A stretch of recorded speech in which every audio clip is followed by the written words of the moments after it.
Intro. What to do for the intro? Because the problem is, each episode has something different that I can make fun of. I mean, I guess I could do an intro talking about the problems and talking about how hard it is to do an intro right now, but I feel like that's just too lazy. Just like the writers from NCIS! Genius!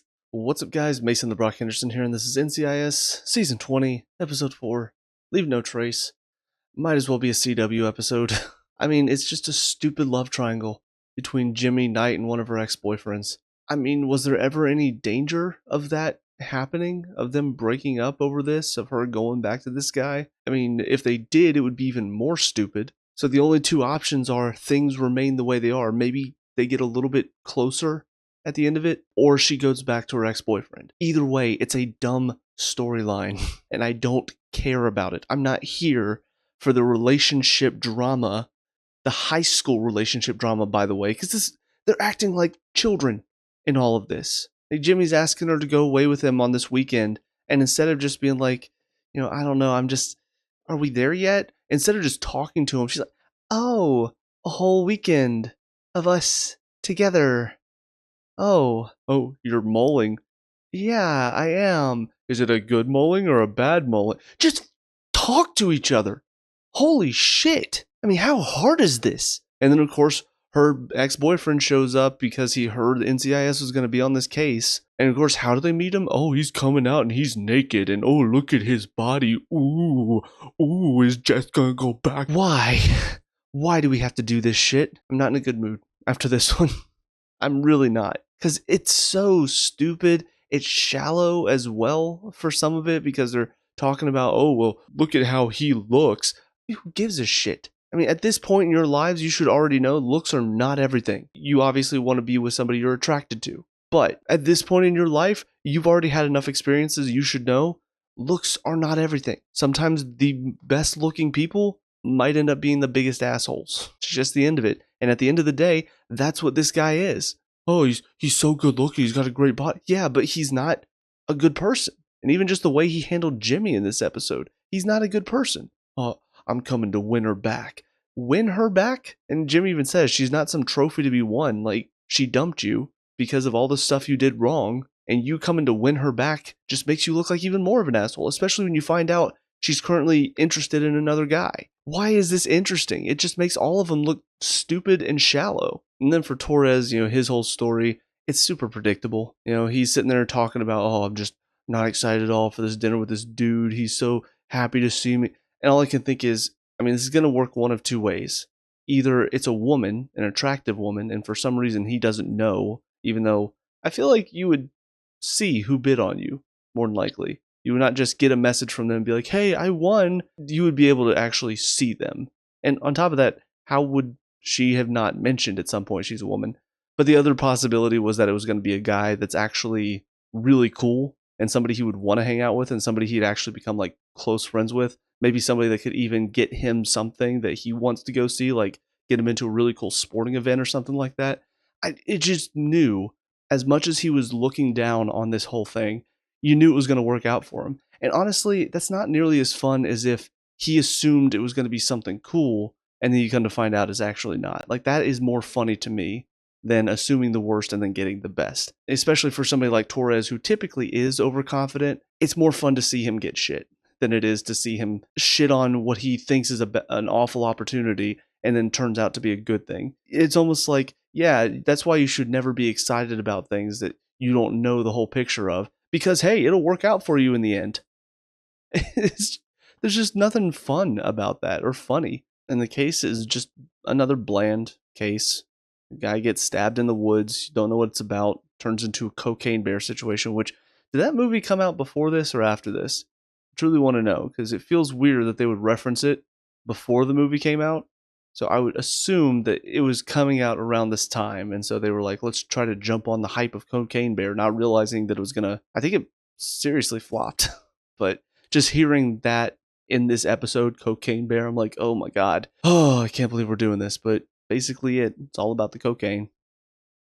Fun stuff, right? But I think that's about it for this one. So on to the next episode. I'll see you there. And now episode 5, Guardian. some better parts of this one.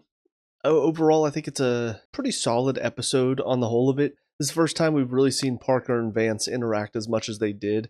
And they had some decent moments. I actually was laughing whenever Parker was talking about accompanying him to their little late night interaction. So there's funny moments, and I mean, I even thought McGee's little story about stepping in to be the acting director, I thought it was fine. I think McGee has shown some real leadership qualities over the years. He's typically the one that has to step in whenever, like Gibbs was stepping away, or now that Parker's here, feels like he's still able to step in at times and become acting leader on the team. So all of that was fine. I think the only real issue I had is the setup for the case in this one had me thinking there was going to be something deeper involved. Because what it ends up being is Vance and this woman work together on an op. They're also romantically interested, but she apparently took the diamonds and the kid of this really dangerous criminal and was essentially raising her. And so the criminal wants his daughter back. And that's all it is. I thought there was going to be something a little bit deeper than that. Because the thing is, when the criminals break into Vance's house, there were elements of it that I thought were weird. And so I assumed there was something deeper there. Like they were there more so to scare him rather than to try to kill him. But ultimately, I think what it comes down to is bad directing and bad writing. Because the way the scene is set up, you got the burglars coming in and they decide to fight him one-on-one for some reason. And of course, he takes them all down. And then the guy pulls out a gun. I'm like, okay, so that's already weird that he would not start with the gun as soon as they saw Vance was there. And then he shoots at Vance and misses. There's something weird about that. Vance is not like moving. You pull out the gun and he sort of froze. So bang, he should be dead. But he missed. So I'm thinking, okay, that doesn't seem realistic. So either there were not bullets in the gun, he was shooting blanks to scare him, or he missed on purpose to, again, scare him into, I don't know, maybe having to go into hiding or something. Maybe they didn't want him to go to Berlin for some reason. But ultimately we find out, apparently they were just going after him to try to kill him and get information about where the daughter might be hiding. That's it. So if that's the case, then why didn't they kill him? Because bad writing and bad directing. You could set up the scene a whole lot better to show us why they didn't kill him, or actually give a reason why they didn't want him dead. But at the end of the day, they wanted him dead, and by just pure happenstance, the guy missed. These criminals that work for this very dangerous, I don't remember what his thing was, kingpin? It's the best word I could think to describe him. They work for this guy. There's no reason why a guy working for him would not have enough about him to just shoot somebody that's right in front of him that's not moving. So unfortunately, because that's what kicked off the episode, it was playing on my brain throughout most of it, and I'm expecting that to come back. I mean, they even say to Torres, go find the bullet that missed our director. And we never circle around to that. He never finds the bullet. Or if he did, I don't remember them talking about it. So it just feels weird that was something that happened. It was just luck. If you're going to write that into your story, you're going to make me think that there's something else there. You're going to make me assume that he didn't just miss. I will also say whenever they meet Lena's sister and they find out about Heidi, find out that the guys are actually coming after her. And so they're, of course, asking, why would they be going after your daughter? Oh, it's not mine, it's Lena's. Cut to commercial. Lena has a kid? Actually, no, it's not hers. She just raised her after she took him from this dangerous criminal overlord.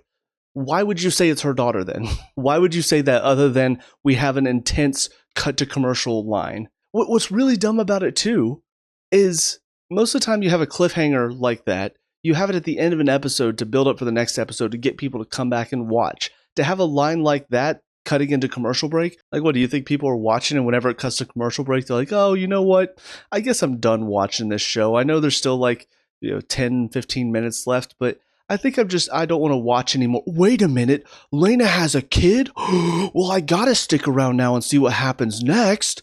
Oh, it's not her kid. Like, what is that? It's such a stupid line that feels like you want to end on a shocking revelation right before commercial break. That's not even a shocking revelation because it's not true. The writing in the show sometimes can get real bad. And this was another example of a good episode that was hindered by the fact that some of the writing didn't make any sense. And some of it felt stupid and forced. Anyways, with that being said, on to the final of these 3 episodes. Not excited at all, but I'll see you guys there in a second. And finally, episode 6, The Good Fighter. So this one basically a Casey-centric episode, which means not one of my favorites. And really, I've got nothing against Casey per se.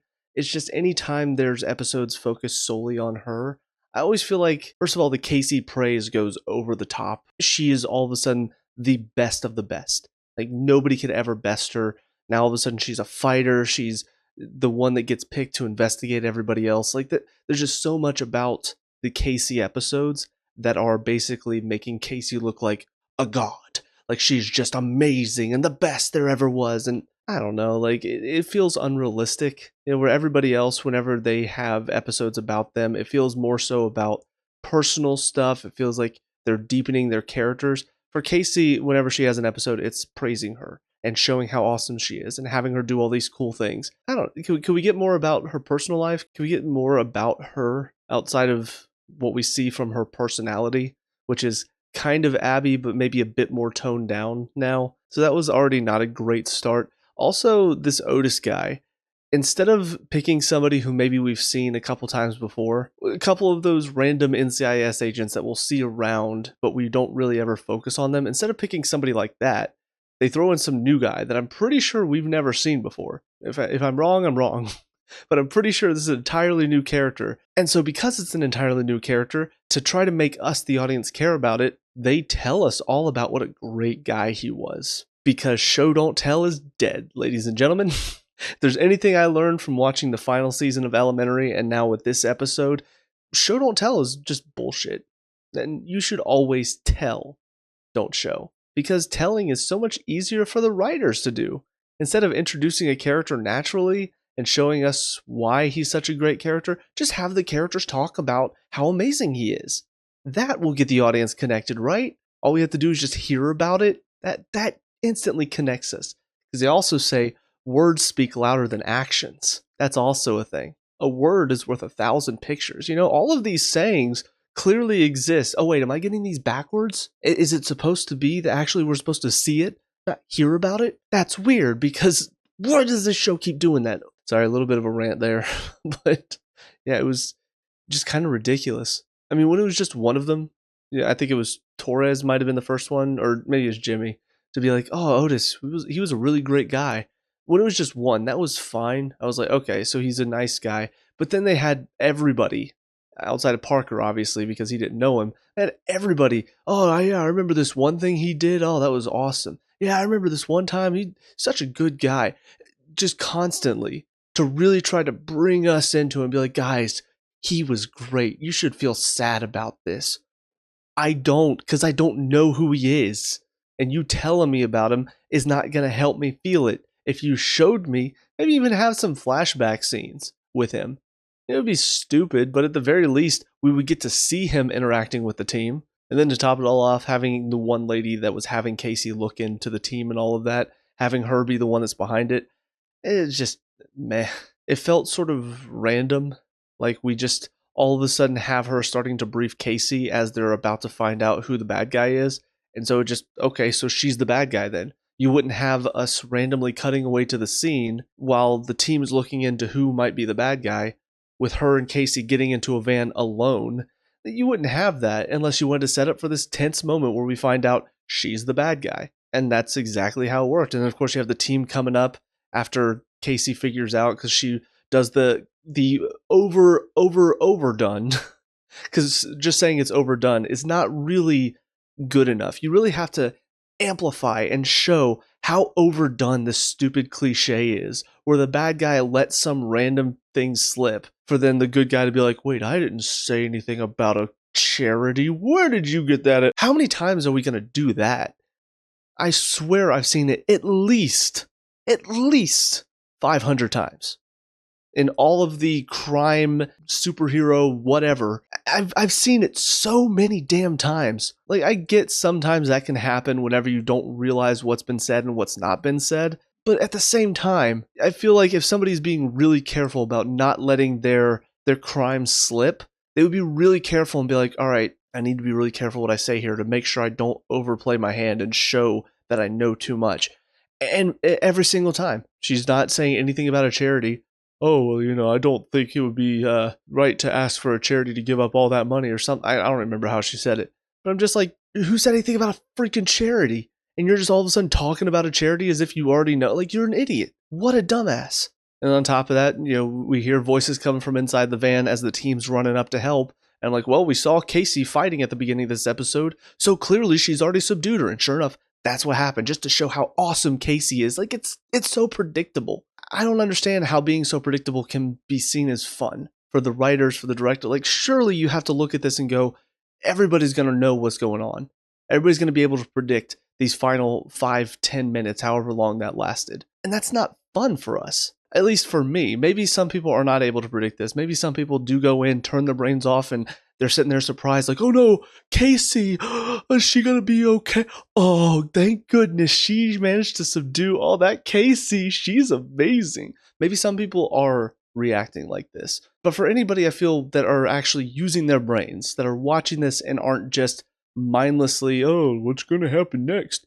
I feel like it's super easy to see all of that coming. It can't be fun to know what's going to happen next. It's like going to a comedy show and knowing the punchline of every single joke. Like, that wouldn't be fun to experience, because nothing would surprise you. Nothing would be like, oh, wow, what a great joke. No, you know them all. And you just be like, well, heard that one before. So it just really feels like the lack of ideas is starting to show in every episode now. Like, everyone is either really dumb stories that should not be on a show like NCIS, that should be reserved for shows that are on the CW or on Disney Channel. And then you got some that it feels like they didn't really put much thought into the setup of it, with Vance getting missed by the bullet. How? Why? Oh, just because it happened. Okay. So no deeper thing there, just really bad writing and directing. And then you got this one, which is an episode we've seen before. We've seen Casey get the center focus, and like I said, she's always the hero in these. She's always overcoming the odds and being the one that wins the day, and everybody's looking at her like, oh, Casey, you're awesome. And it's been done to death. We never learn anything about her in these episodes. And like I said, how it comes to a close, it's all predictable. I don't understand, first of all, how we've gotten to season 20. Because to be fair, this is not the first season where it feels like the writing has had lack of effort almost. It feels very lazy. This is not the first season this has happened. But also, how did it get 2 more seasons at least after this? Because I saw on Paramount Plus, I see 22. So there's at least 22 seasons. There might even be 23 now. I don't know. But how is it continuing past this when clearly there's such a lack of thought going into most of these episodes? Like, are people really just that brainless when they watch these shows that they just don't even think about anything? They just watch and have a good chuckle at like maybe 1 or 2 funny lines occasionally? Because I will also say it's not even as funny as it used to be. I don't find myself laughing nearly as often. So like I said, I'm watching mainly to see what happened with this show. How did it manage to keep getting seasons? Is it truly just the name is keeping people around? Because it's not the actors, because the only one that still exists from the beginning is McGee. And even then, I think he was not even first season. He might have been season 2 when he actually joined the team. So it's not even the actors that are keeping people around at this point. So what is it that has kept the show going?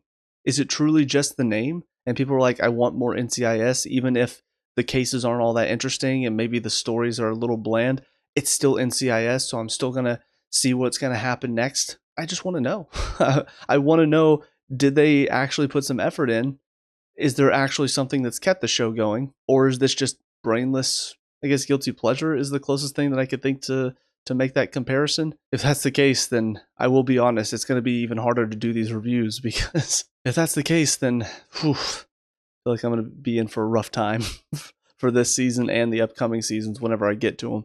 But with all that being said, those are my thoughts on these 3 episodes. So let me know what you guys think down in the comment section below. Or your thoughts on these 3. Let me know. We can talk about and discuss all that good stuff. Leave a like and subscribe for future NCIS reviews. Also check out the channel. We have a lot of reviews on here as well as some Let's Plays. So check those out if you have time. But until next time, I hope you guys have a great day. I will talk to you all later. Peace out.